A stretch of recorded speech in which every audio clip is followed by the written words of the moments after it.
നമസ്കാരം. ആയുർജീവനത്തിലേക്ക് സ്വാഗതം. വേനൽക്കാലത്ത് വ്യാപകമാകുന്ന ചിക്കൻ പോക്സ് ആണ് ഇന്ന് ആയുർജീവനത്തിലെ വിഷയം. നമ്മുടെ നാട്ടിൽ വളരെ സാധാരണമായ ഒരു പകർച്ചവ്യാധിയാണ് ചിക്കൻ പോക്സ്. ചിക്കൻ പോക്സിൻ്റെ ലക്ഷണങ്ങൾ എന്തൊക്കെയാണെന്ന് നോക്കാം. പെട്ടെന്ന് ഒരു ദിവസം ദേഹത്ത് തടിപ്പുണ്ടാകുന്നു.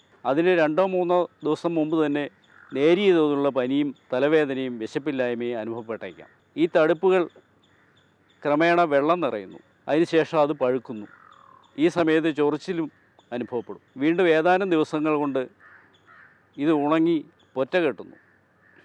പൊറ്റ കെട്ടിക്കഴിഞ്ഞാൽ ഇത് അടർന്നു പോയി പിന്നെ കുറേ മാസങ്ങൾ അതിൻ്റെ കറുത്ത തടിപ്പുകൾ ശരീരത്തിൽ അവശേഷിക്കും. ഇതെങ്ങനെയാണ് പകരുന്നതെന്ന് നോക്കാം. രോഗിയുമായുള്ള സമ്പർക്കം മൂലമാണ് മിക്കവാറും ഇത് പകരുന്നത്. രോഗിയുടെ ശ്വാസത്തിൽ കൂടി, അതായത് ചുമയ്ക്കുമ്പോഴും തുമ്മുമ്പോഴുമെല്ലാം രോഗാണുക്കൾ അടുത്ത ആളിലേക്ക് പകരാനിടയാകും. ഇതുകൂടാതെ രോഗി ഉപയോഗിക്കുന്ന വസ്തുക്കൾ, തലയണ, ബെഡ്ഷീറ്റ് മുതലായ വ്യക്തിപരമായ വസ്തുക്കളിലൂടെയും ചിക്കൻ പോക്സ് പകരും.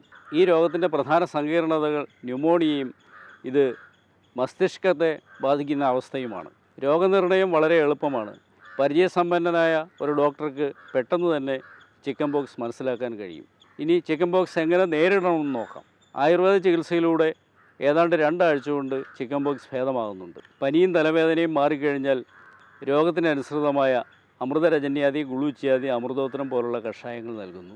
അതിൻ്റെ കൂടെ ഉചിതമായ മേമ്പൊടിയും കൊടുക്കുന്നു. ആദ്യ ദിവസങ്ങളിൽ രോഗിയെ കുളിപ്പിക്കാറില്ല. അതുപോലെ ഒരാളിൽ നിന്ന് പകരാനിടയായതുകൊണ്ട് അപരാജിതം എന്നൊരു പൊടി, ഇത് വിപണിയിൽ ലഭ്യമാണ്.